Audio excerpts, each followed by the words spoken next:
Put an airplane fuselage on a chassis and drive it down the road. I've got my boy Gigento with me, And he's all like dressed up, man. Well, this is his Oshkosh outfit. Nice. He combed his hair. That's the dressed up part. But without him, we couldn't do this because he's the guy that found it on Google Earth. Some things that we did that were a little unique. Around here, everybody's like, you use pop rivets. They're copper pop rivets. We're flying at 36,000 feet, and So we're starting slightly. You're way ahead.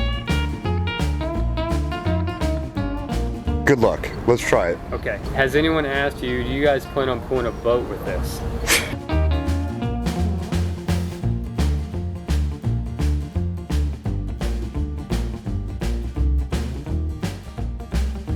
So we're standing here with owner and the son behind this whole project that really brought it to and that made it reality really for Round Engine Aero. Right. And they sell awesome crazy parts and everybody likes decor and parts that do work. Get a hold of roundengineaero.com. Jimmy and Jesse is here. And we're going to take a look at this DC-3 bus. It is possible to put an airplane fuselage on a chassis and drive it down the road. Living proof right there. Yes, and we're going to see what it looks like. We're going to go around it, inside it, all through it, and check it out. So let's get to it. DC-3, for the real aviation geeks, it's a Navy R4D, so it was a modified DC-3. It's got the radar nose on it. But the aircraft was in Rolla, Missouri. It was in a tornado many, many years ago and sat on the ground for about 30 years. And we negotiated with the owner to buy the aircraft and bought it, took it apart, and brought it, shipped it back to Michigan, and then we started making what we call the Fabulous Flamingo. I got a question. Yes. Did you know this is what you were going to do with it when you bought it? Yes, it took 2 years to convince this guy to sell us the airplane. So you knew, like before you even bought the airplane, you knew like this is going to work for our RV conversion thing? No. Well, maybe not work, but this is what you were going to attempt. This is what we were, yeah, because we went in and we told the guy, look, we're not going to restore the airplane. We're gonna try to make a motorhome out of it. And he kind of looked at us and was like, okay. And then we kept going back and talking to him and talking. I mean, we thought we were just talking like a regular guy. We didn't realize this was a guy that owned several FedEx freight hubs. You know, this guy was a bazillionaire. So, and he liked us enough that he finally sold us the airplane. But no, we did not know this was going to work. We just knew this is what we wanted to do. All right. Kind of like you. Yeah, that's right. You just got to make it happen. You just got to make it happen. Right. That's it. We did put a lot of limits on ourselves when we built it. It had to be, everything had to be airplane. We had to utilize as much as we could because we had to keep the build price really, really low. So that's where you come up with the fenders or the actual engine cowlings for the airplane. They were laying next to the aircraft itself. So, wait, hold on. So this is the engine cowling? These are the 1830 engine cowlings for this airplane. Wow. They were laying in front of the wing of the aircraft when we started. That's pretty. It's amazing just how perfectly they fit. It is. It's like it was meant to be. Yeah, I'm telling you. On a lot of stuff.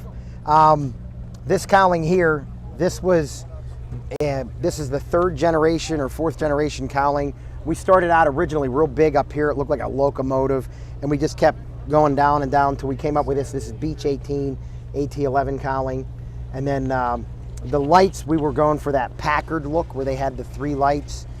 It's not the most efficient thing. This is one of the things we're going to have to ultimately change to kind of clean it up a little bit on the front here.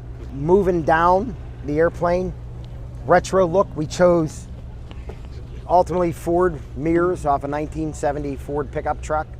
We had all kind of mirrors, big mirrors, little tiny mirrors, massive mirrors. They look like Mickey Mouse. Yeah. And ultimately we settled on those mirrors there.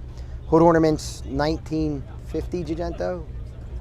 52 Buick. So it's really hard to find 2 hood ornaments to match alike from that. I was going to say, that's the Buick Rocket, right? Oldsmobile Rocket. The Olds Rocket. There you go. And then you can also see, this is some of the stuff that you're going to have to play around with ultimately, like when you get to the fenders. Because we had like one version, or these set a certain way, and they're making like a really loud noise, so we had to move them a little bit. Oh, weird. Yeah. I would never even have thought of that. See this here? We had them back too high, and air was catching up underneath, so you're going down the road, and it was like, whoa, or what is that noise, you know? And so we moved them forward and down, and then it gave it a little bit better of a look underneath.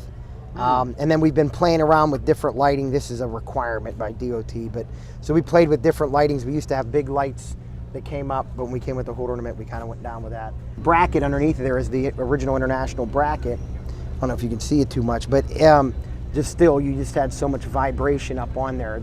Put them on, that eliminated a lot of problems for us, a lot of cracking. And we originally had the headlights up here. It was real weird. The extra weight and all the torque. So eliminated all that. I got one question. Sure. Were you Air Force First Sergeant? Yeah. I was gonna say you were a first shirt. Yep, first shirt. I was a crew chief. All right. Then the last few years I was a first sergeant and then retired. There you go. So for those of you that don't know, a first shirt in the Air Force is basically the babysitter for the bad kids. Okay. That's. You're the guy that has to enforce the rules. That's right. Which I didn't know before I took the job. But moving back, this is something, these were ice lights. Oh, and then we utilized them. This is actually wired into the overhead, which we'll ultimately see.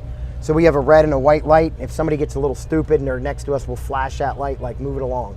That's a great idea. Yeah, and they're like, oh, wow, because he wanted to put a big police light over here to get a school bus stop sign. Wing, yep. Down here, the frame flexes, and this flexes a little bit. So originally there was a big shock absorber there. We used the factory shock mount, but we also made it so it'll break away. So if we get too much stress up there, we replace those probably twice a year. Wow. Yeah, it's a shear point, and it does exactly what it's supposed to do. Instead of buckling the frame up on the inside. It's crazy how much it moves. When we had double pane glass in there trying to make the DOT happy, that actually cracked when we just moved the truck in the driveway. Wow. So we tore that out, and then we put back in the triple plane. Basilar helped us out with that, and we've had no problem since. So it's that much structurally, the window's that important to the front of the airframe. Wow, okay. Replace rivets in the back. We like almost do an annual on it, have to replace rivets. This here is kind of an interesting thing. This is ventilation. Now in the 3, that they would take air in here, it would go up into ducting, and then they would run that through a heater. What we use that for on both sides is that keeps the frame from overheating underneath the floor. So when you're driving down the road, that's actually venting out. That's creating a vacuum. So I get heat off of the floor, but I don't get heat from, when the sun hits or anything else. That all vents right out down through there. And I can show you that on the inside. That's a good idea. We originally mounted the aircraft here and here, and then we thought, okay, we'll do one more on the back. And when we were driving it, I mean, he would lay on the floor, Junior would, and he would measure, and the airplane would twist or turn depending on how we were going or what the wind was doing. So the frame was running true down the road, but the airplane itself was moving. So at that time, so you did not have anything attached to the front at that point? Well, we did, but that front one can move this way and move this way. It was it's an attach point for the cab of the truck. Gotcha. So it was like on a shock, if you will. But we did not have, see that one? That one there, that attach point is a single attach point for the truck, but we took that and then we went up through the floor and we mounted here. So we built a substructure to come up and go across. Oh, that's And then we smart. bolted the floor. When we started doing that, then it became a little bit more rigid. And what are you doing with the dissimilar metals? Because you're steel to aluminum, how are you keeping them separated? This is the inside of the big truck tires. They put that in there before they put in a, I forget what they call it. Yeah, it's like before you do an inner tube. And then also on the split rims, they had this, so it's kind of hard for a split rim. But yeah, that was like a big... Oh, that's that goes on the rim part of it. Yeah, the part that keeps it from chafing. So we did that there. And then anywhere we needed a lot, we used the winter tire because the winter tire was real sticky and it didn't bend the airframe where the other tires would, like if you pushed it, it would bend the metal. That didn't. It kind of let the airplane. After we got it, drove it a couple thousand miles out west and back, then we kind of readjusted some of that stuff and it hasn't moved since. Wow. So, but that's how I eliminated the dissimilar metal. And then this under here is all wood. Okay. Yeah, so because that allowed me to shape from here down, and it just allowed me to work real well. Yeah, it's just a regular plywood that we put on there. You can see where I made a mistake, and then I had to go back through and build it back up to get the angles just right. Regular 110 service. This back here, Gigento's idea, my son's. Stole my tuna tanks from my 310. That's exactly right. They all work. Probably. Wait, that lights up too? Yeah, That's that lights up. impressive. And then we also have red that lights up into the fenders. We lost the cap for this side, but when you turn it on, there's red LEDs in there, so you have like lights coming out of the fenders, and then these are we definitely got to get some underglow hats. So what colors are you going with? We're probably going to do the there was a pink because everything else is pink on this, and it was flamingo, and it was real hot. I mean, that pink was like, it was like South Florida pink. We're talking Miami. It was Miami. And you know, with us, we can be a little cheesy too. That's the whole idea. Is, you know, it's flamingo. Everything's got to be flamingo. Yeah, last year before Oshkosh, 14 days before Oshkosh, when we're packing like crazy, I go, we can do this. Of course. It was one of the dumber things I've done in life, because you don't just cut out, you have to shave. So we kept shaving, and then we remembered the airplane's twisted, so the left side's different from the right side, and we had to stay under that 101 or 102. So there was a lot of shaving going on, and I think literally we got the last bracket on underneath. There's supposed to be a temporary bracket, which is still there, and we took them on the road. And oh, by the way, they're laid up back here too. Oh, that's fantastic. So you got the things. These are just the cab lights that we painted up red, turned them backwards. The company, we got a hold of truck light, and we're like, hey, we want these red. We can't do that. Some DOT rule with how they were certified. So we had to make the red lenses and put all this on the back. And this company here really, really helps us out. As far as truck stuff goes, they allowed us to go to their trucks before they scrapped them, and then we could figure out how things went together and how things worked. Is this the AC unit? This is an APU, actually. Oh! So this runs off diesel, runs off the truck, a little louder than what you would, a little Honda generator or something. But when you're going down the road, it only drinks 3 cups an hour, I think, is what it drinks. Sure. So wow. Next to nothing when you get down to it. You mentioned fuel mileage. Yes. What do you get? It depends upon the diesel that we're buying. It's really weird, but usually 8 to 10. The quality of the diesel. We went out west and we were like 7-8 miles at a gallon. We were dying. Couldn't figure out what's going on. We hit Iowa, and then we found out different blend of fuel. Mileage went up to 10.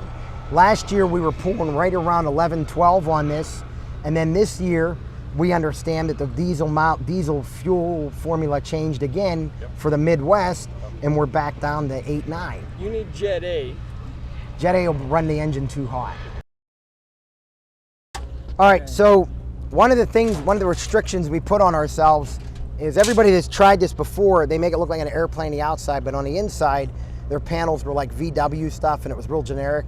So on this one, when you get inside, you're gonna see that we have the passenger side is a full 100% cockpit, and it all operates. Well, the way we turn the instruments is we actually use Venturis to pull vacuum to run the instruments. And then the windshield wipers, we had an electric boat motor one, and it kind of worked, but not really. We were spending a lot of money on little wiper blades. So we actually went back to the DC-3 hydraulic ones, and we're running that off of the power steering pump. So that kind of runs it up into there. Airspeed works. It is fairly accurate. The problem is we had like this one gauge that worked really nice, but it was old. So, you're doing 70 down the road at like 50 knots or 55 knots or whatever is what it looks like on it. So you need to find one out of an SR-71. There We're doing Mach point 002. I thought about putting a Mach meter in it. Yeah. The door itself, this came off of the other side. This came where we cut it off on the back. And what we did here is this was the most integral part of the airplane that we could modify. So we knew we could keep adding steel around it if we needed it. And that's what we did. And we just kind of moved the door till we found a happy spot for it. One of the things we're going to do now that we know that the door is going to work here is see how this goes in. We're going to add on to the door. So this will be more flush, and we think that'll give us a little more aerodynamics. Some things that we did that were a little unique. Around here, everybody's like, you use pop rivets. They're copper pop rivets so they could shear. So if we're in an accident, it'll burn your... Man, I felt that one. Dang, did you hear that? That and the look on your face. Dang, I thought I got stung by a bee or something. Like, what was it? Nope. Yep. Barbecue Jimmy skewer. So if we're ever in an accident, that whole door frame should shear and just pretty much should be able to be kicked out. But the windows are smaller than the opening, and so you can kick the window out from the inside. They're held in by silicone. I don't believe you. But somebody can't. Yeah, no, we're not going there. But I routed the wood so that we kind of siliconed it, and then we slid them in and then silicone them from the outside. So that way we can kick them out, God forbid anything should ever happen. And then we also left all our emergency exits still operable. Come on inside. It gets a lot cooler when the door is shut, but put that down there. So you can hop up to the cockpit if you like. Just when you sit in the driver's seat, watch your fingers because you have to bring the steering wheel tilt all the way down. Are GPS. the control quadrants hooked to anything? No, that would have been a major DOT change that we didn't want to go through. Okay, you should get one of those speakers that's hooked to like a throttle. Thought about that actually, doing a jet engine noise. When we go to Walmart and people are like looking at you, we start flipping switches on the top, like we're gonna do things and we'll look down and we do all, and they're like, wow, and then all you gotta do is hit the key there. Yeah, really on the top, most of that doesn't work, though we're gonna wire it in to light up. We've already started, but there you'll see like sonar buoys, missile launch, chaff dispensers. Yeah, if you look. Where's that missile launch on this? Right over on the right-hand side, halfway down. That go right there. That's all air-launched cruise missile stuff. That's awesome. Missile power on. And then you'd press the buttons to launch. That's for you know those booms that are sitting out there. Those that's what in the 50s. That's what that was. Wow. That read the magnetic anomalies for the ocean floor. Wow. Now here's another cool thing. The intercom that's in here. This is the original intercom from the 40s in the airplane, and we pulled it out and we ran it through the dishwasher because it had so much bird crap in it, and it works. We're flying at 36,000 feet and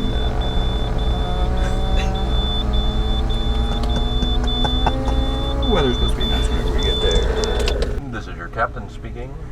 Buckle up. It's really cool. We haven't figured out how to make it work yet, but did you ever see Flight of the Phoenix? Remember the cartridge start where they put it in? Yep. We found a cartridge start for the aircraft for diesel radial engines, like silver and it was new old stock. So that's what it's going to be. A lot of insulation in the top, a ton of. We just kept putting the insulation in to quiet it down and to cool it down. You could actually feel like how you can touch the sides. I'll show you in one area where we only put a little bit of insulation because that's all we had at the time, and you'll feel a tremendous difference between that and doubling and tripling the insulation up. What do you think on that Jetstar with the pressurization, the insulation that's already in there? Would you recommend still going through and adding? Well, the one we saw, it was almost like a fiberglass insulation. Mm-hmm. If that's in there, get rid of that. That will do. And we know that from doing the smaller airplanes, that's what destroys most of the small airplanes because that holds water. Because every time we got more insulation, we tore apart another truck, we would keep adding it to this, and we got rid of almost all of the single-sided because it was retaining moisture.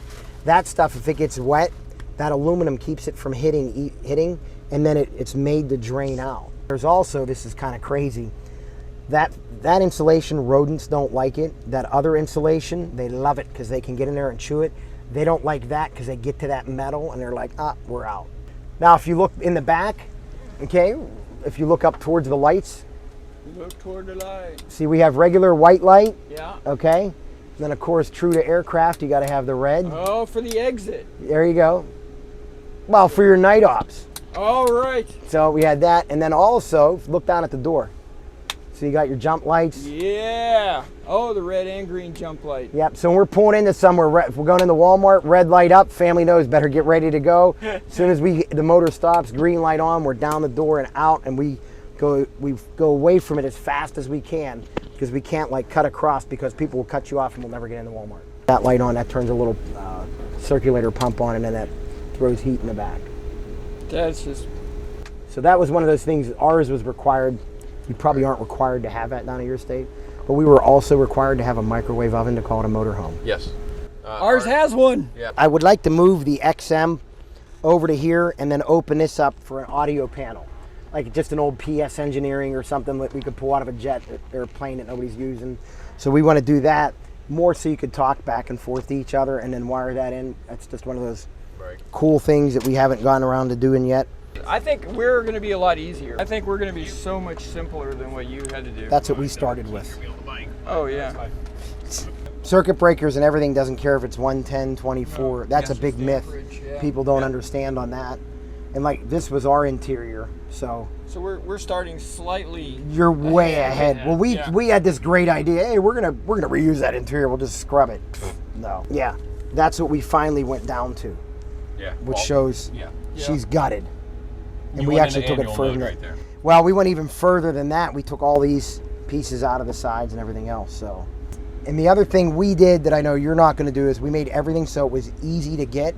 So, you know, Lowe's lights, these are standard. All the plywood is just standard Home Depot stuff. But I would like you to come back and check this out. Here, put your hand right in here. Oh yeah, it's toasty. Now put your hand right over here. Okay. Oh my goodness, that's And that's the cold. sun side. Yeah, Yeah. That's cold. one layer of insulation. That's 2 layers of insulation. That is a huge difference. Standard vent that was in the plane. All the wood is spars from the old Stearmans. Oh wow. Okay. Now, did you register your plane? Current registration, current airworthiness. That's funny. It's a display exhibition. Display exhibition, non-airworthy. Even though, because we have an airworthiness That's a certificate, great idea. but we're not airworthy mechanically, we're airworthy paperwork-wise. That's a good idea.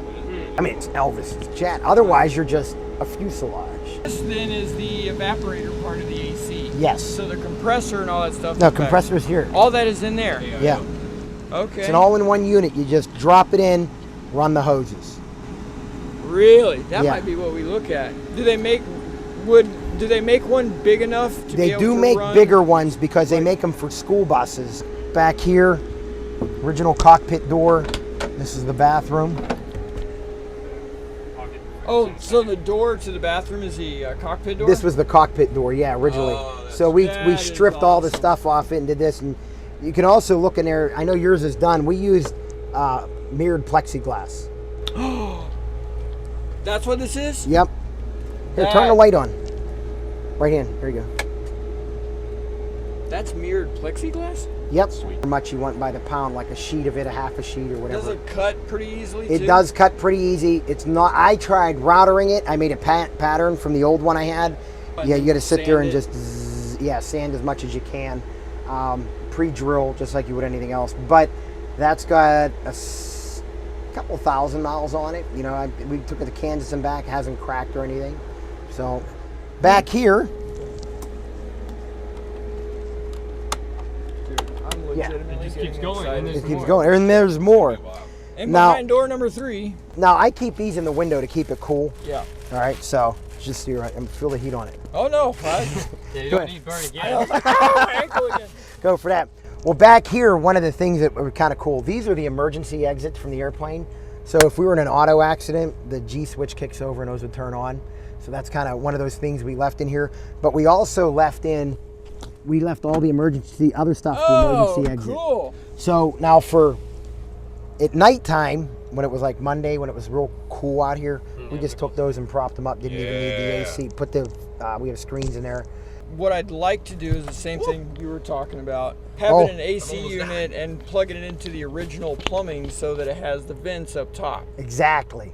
And that would be perfect. Right. And then with my kitchen background, everything goes back to, oh, I seen that. Yeah, that's 5 a minutes. tiny In 5 minutes, area. she'll be going, you'll be, I know I'm sitting here going, I gotta go back to the RV and take that's a it. nap.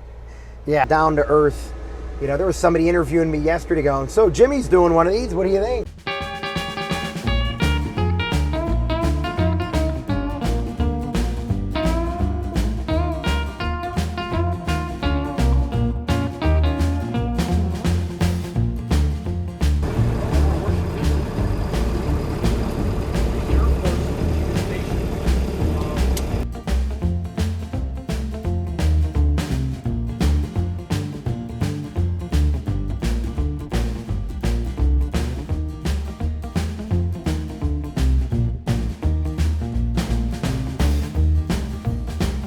All right, Grizzly, thanks for taking a few minutes here for the start of the day.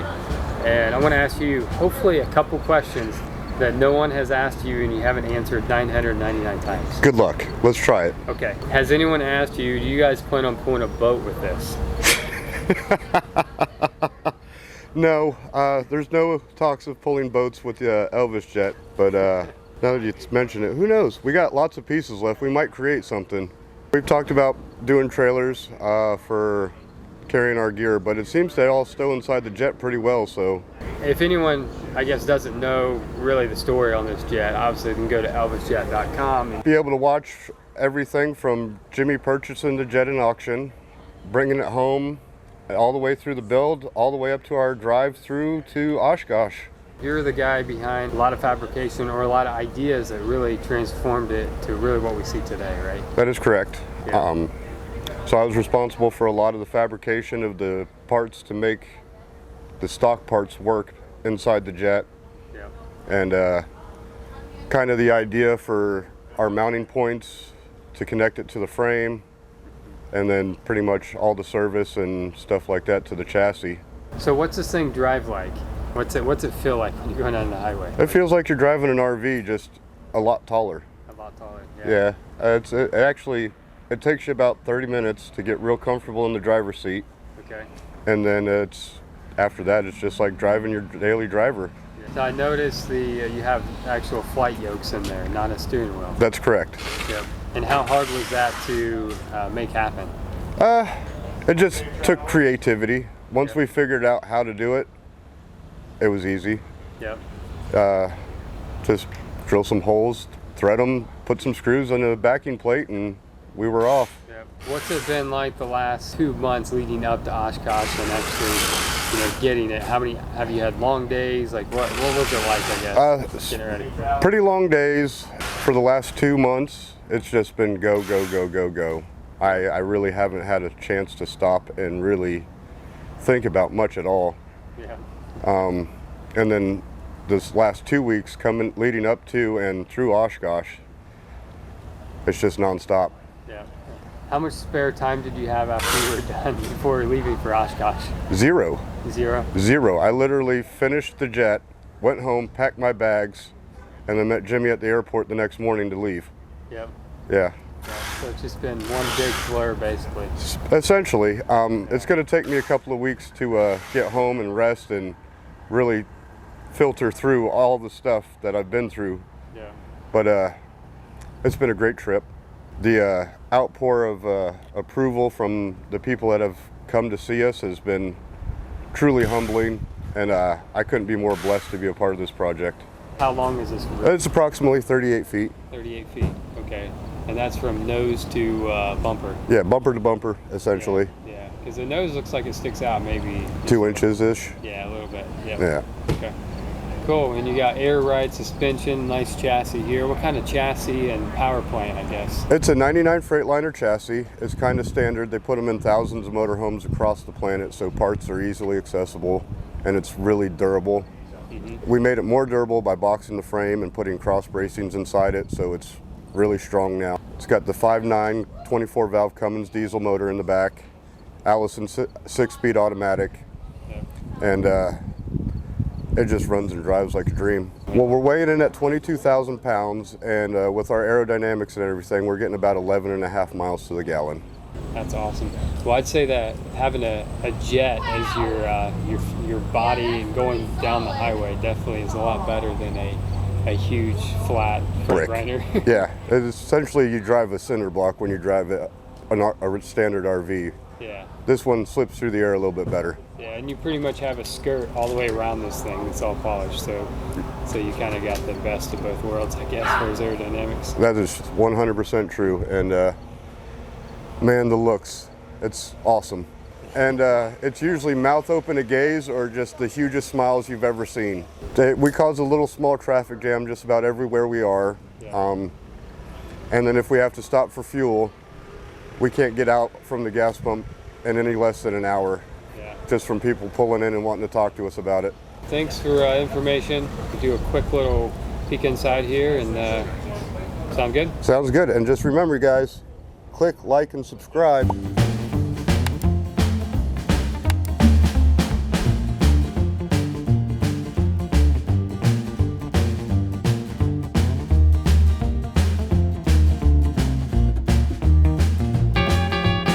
So it looks like you have is that your turn signal, wipers? Like what works here? Is that? Okay, so we have the turn signal stock coming off behind the yoke. Yep. Just below that is the parking brake and the ignition. And then directly below the yoke is our transmission selection. Yeah. And then in the center there, that's actually the tachometer, speedometer, and engine monitoring gauges for the RV chassis. And then that screen there is Bluetooth to our camera system that's outside. Okay. So we can face forward, look down each side or the back, or we have the option to do all 4 cameras at the same time and pretty much have a 360-degree view around the jet. Oh wow. Wow. You probably can see some people. Are you able to turn that on while you're driving? Obviously. Yeah. Yeah. Yeah. So you probably see people back there taking pictures while you're driving. Well, we see them everywhere. Yeah, because they're right at car level, so it's perfect. Yeah. Awesome. Good deal. So you got what kind of seats you got in here? Is these? These are the original seats that it had in it when we pulled it out of the desert. Wow. BAS has been kind enough to find us some replacement seats because obviously these ones are pretty beat up. Pretty spent. Yeah. We're just waiting till we can get over to the booth and grab them. Yep. Good deal. And so, okay, so here behind this, basically nothing's changed. Absolutely nothing. This is. We wiped down the wood and we vacuumed in here. Yep. Good deal. And the what works back here? Is the lights flare or anything? Or? If we turn on the power, we can turn on everything. Yeah. If there's a button or a switch for it, it'll turn on. Yeah. Wow. So all these lights and everything up here, they'll actually work? Yes, sir. Awesome. The lights down low at your feet to light the hallway, those light up too. We can turn on the crew service lights and the no smoking signs and the fasten your seatbelt signs. Yeah. All those work. TV is still functional with the VCR. Microwave will still turn on. Yeah. Yeah. Wow. And there's an 8-track player that we presume still works because everything else does. We haven't had an 8-track to test it yet though. Yeah. Have you tested the VCR? Yeah, it kind of chewed up the tape though. Oh, okay. All right. So it comes on and it's alive. Yeah. Basically. But we're pretty sure. Yeah. If we clean the heads, it'll probably start working again. Cool. And there's actually a bathroom back here, huh? Yep, it's got a full lav.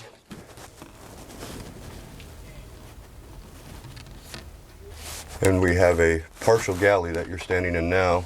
Yeah. Included beverage services. Oh yeah. It might. Yeah, it's too dark, but okay, cool.